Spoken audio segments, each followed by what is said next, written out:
Gente, um assunto mais do que fundamental que você tem ouvido aqui nos nossos programas, nos programas jornalísticos que a gente tem falado, sempre com o intuito de informar a nossa comunidade brasileira que acompanha a nossa rádio, seja em Massachusetts, seja na Flórida e também em todo o território norte-americano.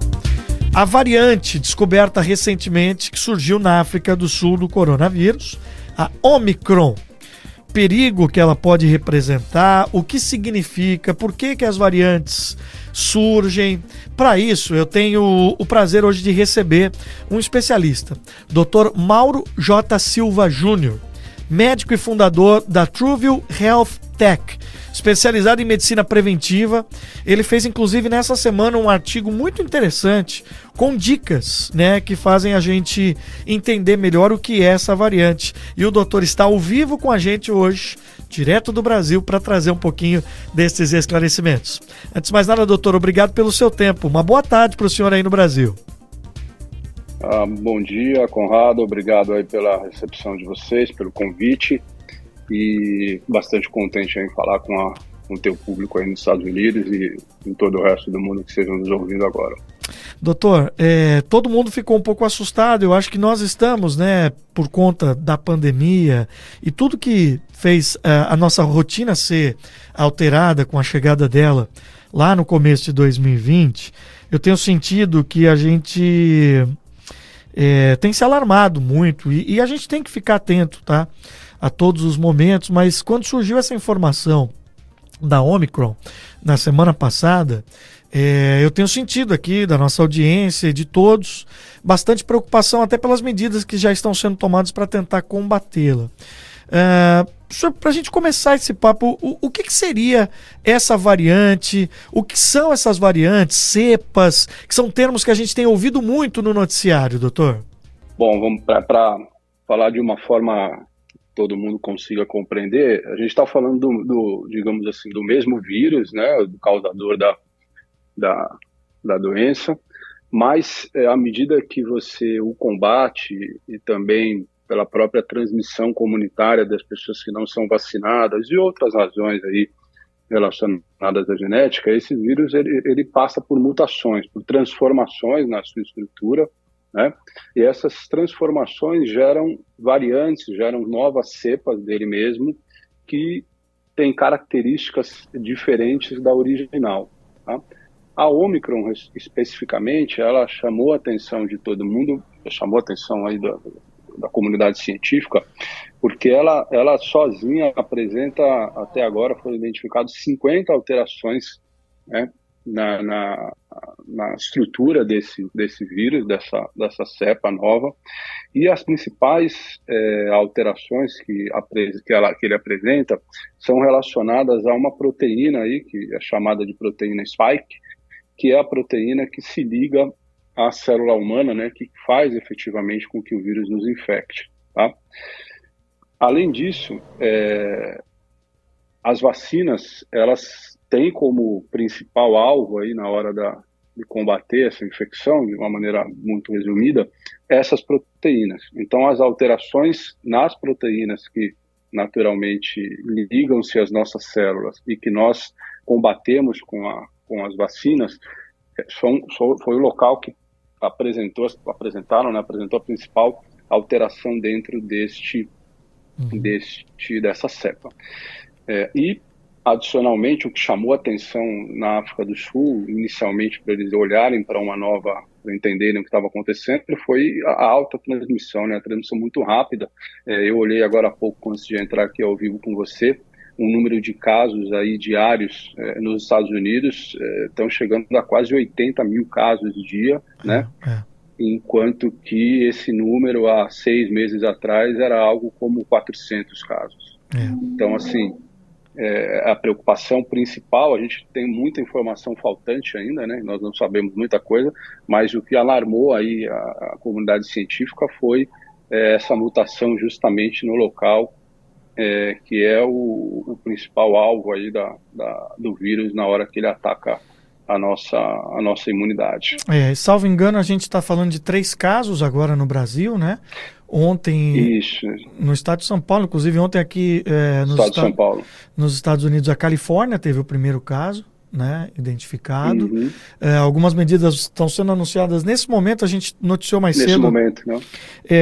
A principal delas principalmente isso vale muito para quem virá aos Estados Unidos e as pessoas que aqui estão fazem muito esse trânsito, ou tem parentes, amigos, enfim, que estão vindo desde o relaxamento assim das medidas na fronteira, mas é a alteração do teste, que antes você podia fazer com 72 horas, agora mudando para 24 horas. São medidas, não são medidas diretamente efetivas, mas que talvez possa diminuir o risco. Não sei qual é a opinião que o senhor tem em relação a isso. Eu diria para você, hoje, obviamente, as coisas têm mudado muito rapidamente, mas eu usaria um ditado popular aí que vocês devem conhecer também, que está baseando a resposta inicial aí de todos os governos do mundo, né? Que é torça pelo melhor, mas prepare-se para o pior. Então eu acho que tudo que aconteceu nos últimos 24 meses, aí praticamente quase 24 meses de pandemia, ele nos trouxe num ponto que qualquer alteração mais significativa, como a que aconteceu agora com a Ômicron, ela tem disparado, digamos, medidas mais rápidas e que eram eficazes até esse momento, pelo menos na mais rápida identificação de doenças. A gente já sabe que a variante já circulou, né? É uma questão de tempo até que ela chegue em todos os locais. Inclusive, a gente, antes mesmo do anúncio da África do Sul, se você olhar aí a curva de contágio por dia, né, o timeline desse contágio, você vai ver, por exemplo, que esse casal, que foi esse caso inicial aí da Califórnia, eles chegaram nos Estados Unidos no dia 23, se eu não me engano, de novembro. No Brasil, 23 de novembro, aí 28 de novembro. Então, praticamente no momento em que isso estava sendo identificado, essa variante já estava circulando. Nós temos um exemplo de um médico israelense que estava numa conferência em Londres. Ele se infectou em Londres e, voltando a Israel, descobriu que a origem disso era a Ômicron. Então, assim, acho muito pouco provável que você testar um dia antes de viajar ou 3 dias antes vai mudar alguma coisa em relação à Ômicron propriamente dita. O que vai acontecer é que você vai ter um diagnóstico, digamos, mais imediato de uma possível infecção e essa pessoa não vai embarcar para o destino dela, no caso nos Estados Unidos, né? Para a Europa, por exemplo, a gente teve algumas mudanças também significativas em relação a tempo, a exigência de PCR de novo, mas muito mais para tentar, digamos, quantificar melhor o número de pessoas que estão viajando com risco do que propriamente evitar que isso se propague dentro do país, porque já chegou, né? Doutor, é muito pouco inócuo. Quando a gente trata do assunto, e eu fico muito à vontade porque quando a pandemia começou, quando a gente teve as primeiras informações, eu fazia aqui já um programa de jornalismo diário e esse processo tem sido de aprender, de aprendizagem mesmo, de ler, de ouvir pessoas como o senhor, né? Pessoas que são especializadas, respeitar e, acima de tudo, credibilizar. Esse é o meu papel aqui, é o papel desse microfone aqui. E eu tomo muito cuidado com o tipo da informação que a gente coloca no ar, porque a mensagem pode ser errada, pode ser torta. Onde eu quero chegar com isso? O senhor começou falando sobre a preocupação pela alta taxa de transmissão. Então, isso já tem feito os números crescerem já nesses primeiros dias que a gente identificou e está aprendendo. Nós estamos no meio do aprendizado. Eu entendo que a comunidade científica da qual o senhor faz parte, nesse momento está se debruçando para entender mais. E aí começam a surgir, naquela velocidade da informação, da ânsia também pela informação, fazendo também um meia-culpa jornalístico, começa a surgir assim, olha, parece, ela de fato é muito transmissível, mas ela não tem causado efeitos tão graves. Oi, doutor? Oi, tá me ouvindo? Doutor, acho que perdemos o contato aqui. Vamos restabelecer. Alô, doutor, o senhor me ouve? Oi, agora te ouço. Eu escutei até o momento que você disse começam a surgir e a ligação sumiu. Não, eu estava dizendo o seguinte, na ânsia da informação, às vezes surgem algumas coisas que podem... Eu acho assim, são perigosas da forma que a gente coloca, e eu estou gostando muito da forma como o senhor coloca as coisas. Já surgiu uma informação assim, olha, ela é altamente transmissível, mas a princípio os efeitos que ela causa não seriam assim tão devastadores e tão graves. A gente, considerando que a gente está em meio a esse aprendizado da comunidade científica, o que se sabe até o momento, qual é a posição que o senhor tem em relação a isso? Sabemos, vou fazer um paralelo que talvez ajude você também a compreender. Nós temos aí um número absurdamente alto de pessoas que foram infectadas ao longo desses 2 anos, né? E hoje a gente tem aí detectado no mundo de que se teve notícias, eu diria, sei lá, 100 casos, 200 casos, que alguém disse, olha, eu sei que esse caso é um caso Ômicron, tá? Como é que a gente poderia ter certeza em cima de um número tão pequeno de infectados confirmados pela Ômicron? Não estou dizendo que são só esses 200 que foram infectados, mas os que a gente tem de fato ouvido, nós ouvimos um nos Estados Unidos até agora, 1 ou 2, 3 no Brasil confirmados. Ah, mas esses 3 no Brasil tiveram sintomas leves, de fato, tiveram. Esses 3 no Brasil, de fato, estão em casa até esse momento e não apresentaram nada mais grave, não aumentou a nossa taxa de permanência em UTI, nada mais. Mas nós temos que lembrar que nós estamos hoje sob o predomínio da variante anterior, da variante Delta, né? Então, um movimento para que você tenha digamos, a substituição da predominância da Delta por outra variante, e aí sim você possa dizer que ela é mais ou menos infecciosa. Parece, de fato, que diante dos casos que eu discuti com os meus colegas e do que nós lemos e ouvimos até agora, de fato ela parece causar sintomas, digamos, de baixa a média gravidade, né?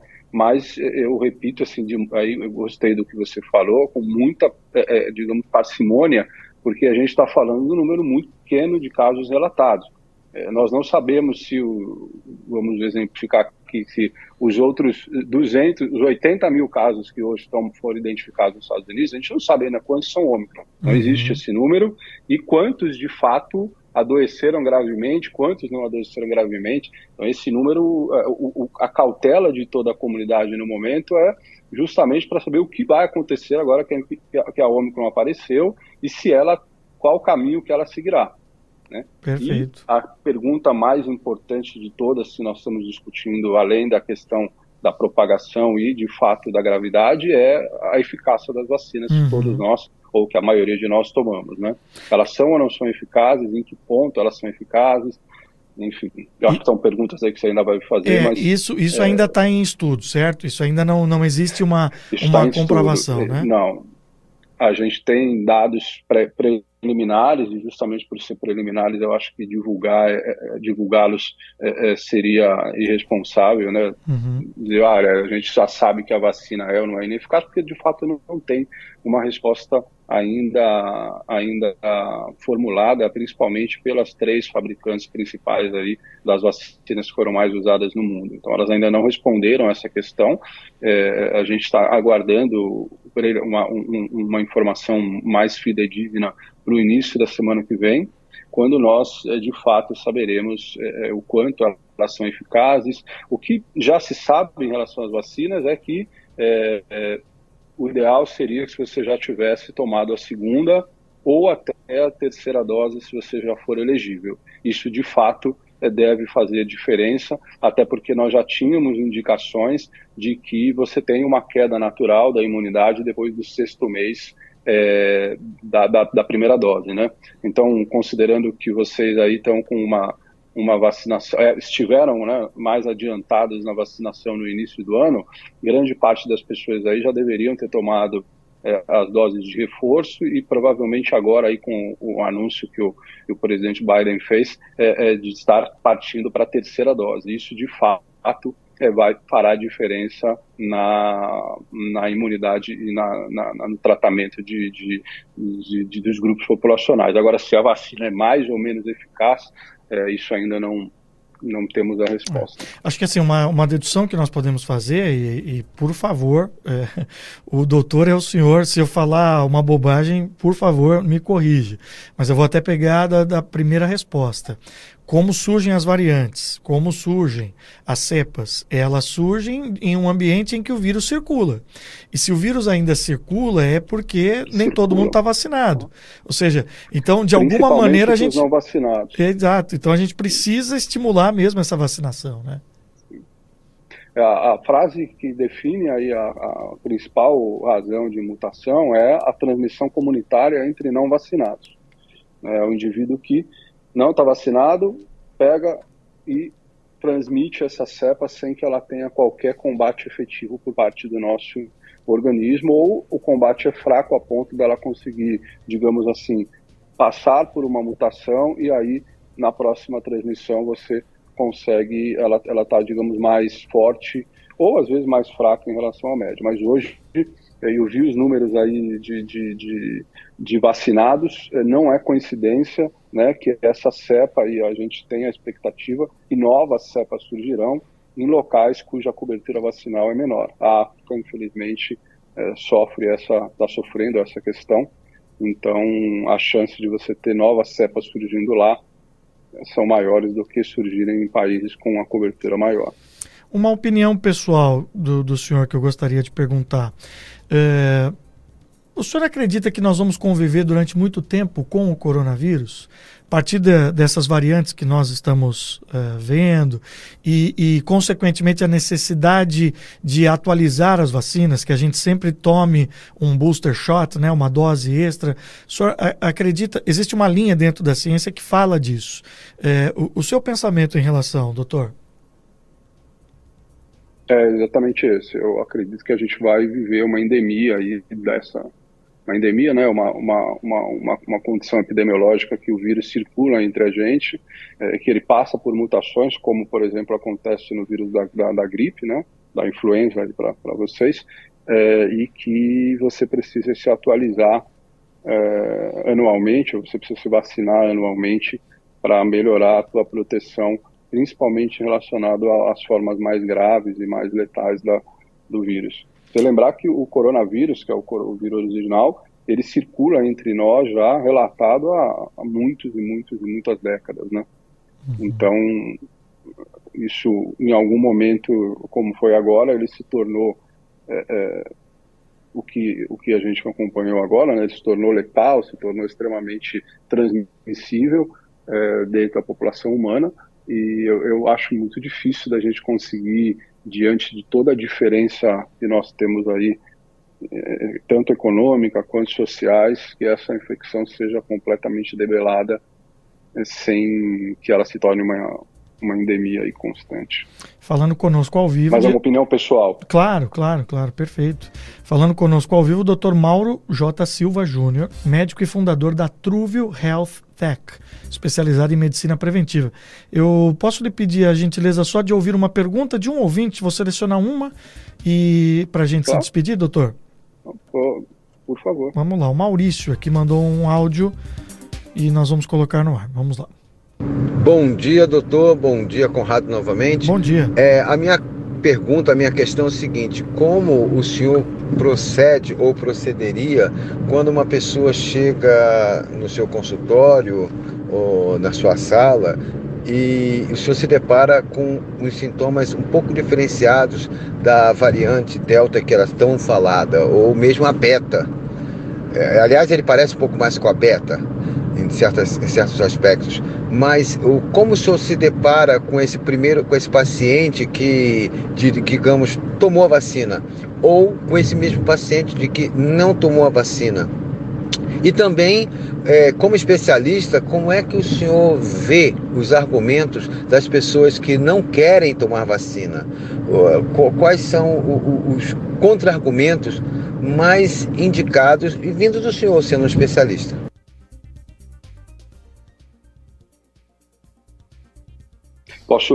Posso responder? Claro, claro, doutor, por favor. Então vamos lá, vou por partes. Eu não faria, né, não faço diferenciação, até porque quando o paciente ou o cliente entra no consultório ou na sala de emergência de um hospital, a gente não está lá pensando se a variante é alfa, beta, se ela é ômicron. Ele é um paciente com sintomatologia e hoje, diante de uma síndrome respiratória, obrigatoriamente nós temos que afastar a hipótese de Covid, né? Então, a chegada deste paciente, a gente já tem aí muita gente falando, mas na Ômicron dá mais dor de cabeça, na outra dá mais... A gente não tem ainda dados suficientes para falar que a Ômicron fica mais ou menos. Eu li algumas reportes aí dos colegas que atenderam alguns pacientes na África do Sul, que atenderam pacientes em Londres, e viram pacientes na Holanda, e aparentemente ela de fato tem uma sintomatologia mais parecida com a gripe comum, então com cefaleia, com tosse seca, tem menos predominância de falta de ar, como era mais predominante na Delta, mas respondendo diretamente à pergunta, eu trataria, se é uma síndrome respiratória e tem sintomas de síndrome respiratória, né, de uma infecção, a gente precisa afastar, então colheria o teste rápido, ou no nosso caso aqui colheria o PCR e isolaria esse indivíduo se for suspeito, ou obviamente seguindo aí aqui no Brasil a nossa árvore de decisão, isolaria esse indivíduo até o resultado estar disponível. Aqui hoje a gente está isolando por 10 dias. Tá? Então essa seria a minha primeira conduta, e creio que a conduta de grande parte dos colegas brasileiros, que a gente segue a mesma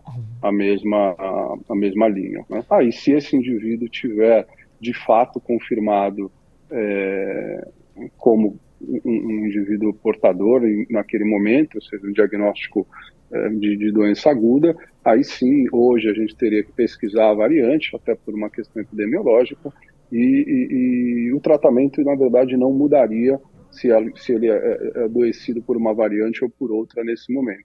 A gente vai seguir aí o mesmo tratamento que já tem sido discutido, dependendo aí de outros fatores de risco do paciente. E a segunda pergunta dele foi na linha parte que o senhor deve... da vacinação. Que isso está dentro do teu desafio diário, imagino, né, doutor? Está dentro do meu desafio diário. Eu moro numa cidade, atualmente eu moro em São Paulo, embora eu tenha um grande tempo da minha vida aí fora do Brasil. Fico indo e vindo aí, a gente tem operação fora daqui. São Paulo é uma das cidades mais vacinadas do mundo hoje, a gente tem mais de 82% da população vacinada. Mas a gente vê, por exemplo, a cobertura vacinal média no Brasil aí próximo de 60%, nos Estados Unidos está próximo de 59%, mais ou menos, que ainda está muito abaixo do esperado para que você consiga, de fato, atingir números mais confortáveis em relação à imunidade de rebanho, em relação a uma cobertura que nos garanta a uma redução da circulação do vírus. Eu sou, assim, obviamente suspeito para discutir. Eu acho que discordar da vacina nesse momento, em qualquer momento, é algo completamente descabido do ponto de vista científico, né? A gente já tem uma história de imunização no mundo muito longa, e essa discussão foi amplificada agora pelo Covid, mas a gente já tem dados, informações, cases de longa data em inúmeras doenças que provam a efetividade e a eficácia de você dar cobertura vacinal para determinadas doenças para as populações. Eu acho a gente observar o que aconteceu agora recentemente, o antes e o depois, se você comparar agosto do ano passado com agosto desse ano, o segundo semestre desse ano com o segundo semestre do ano passado, o pré e pós-vacinação, algo como água e óleo, como água e vinho. A gente tinha uma condição de um número enorme de pessoas se infectando, um número enorme de pessoas com uma condição de saúde muito grave, né, evoluindo a óbito de forma muito rápida, um adoecimento muito rápido. A gente viveu isso. Nossas operações no Brasil, a gente tem centros de terapia intensiva próprios, então nós vimos isso acontecer a olhos vistos, né? E hoje eu tenho praticamente todas as nossas UTIs Covid vazias, né? Que bom. Vazias, embora o número de casos caiu, né? As pessoas que adoecem hoje adoecem menos gravemente, né? E elas têm uma proteção adicional para não transmitir, para não transmitir de uma forma, as formas mais agressivas, caso elas peguem a doença, né? Então a gente já via isso com a gripe, nós vimos isso em doenças que foram completamente erradicadas, como a polio. Para mim, a prova mais cabal da existência e da eficácia das vacinas e do convencimento de alguém a tomar isso, basta ele olhar aí a história da medicina e ver que a gente não tem doenças que antigamente eram completamente mortais, né, que dizimavam populações e que hoje são absolutamente controladas ou até erradicadas. Perfeito. Muito bom a forma como o senhor coloca os pontos, as explicações, agrada demais, é fácil, é simples de entender, sendo um assunto tão complexo. E eu quero agradecer demais, Dr. Mauro Silva Júnior, pelo seu tempo, pela sua disponibilidade. Dizer também que esse canal de comunicação, que desde o princípio tem tido uma função de informar, de fazer com que as pessoas se conscientizem, que a gente está no meio de uma guerra, e eu quero dizer que esse canal de comunicação está sempre aberto à disposição. Muito obrigado, viu, doutor? Nada, obrigado. Eu também fico à sua disposição para a gente fazer uma atualização aí em breve, assim que novas informações e informações fidedignas fiquem à disposição, né? E se você me permitir, eu convido aí a você e ao pessoal que está nos ouvindo para acompanhar os nossos canais aí da Truvio, o Go Truvio, tanto no Instagram quanto no YouTube, ou truvio.com.br aí na internet. Você vai encontrar lá as informações atualizadas sobre o Covid, sobre inúmeras outras questões relacionadas à saúde. Muito bom. Valeu, doutor. Um bom dia, uma boa tarde para o senhor e até a próxima. Um bom dia para vocês aí e boa sorte. Um abraço. Um abraço. Doutor Mauro Silva Júnior, médico e fundador da Truvio Health Tech, especializado em medicina preventiva, conversou ao vivo conosco aqui no Nossa Manhã, num papo super esclarecedor e, acima de tudo, necessário.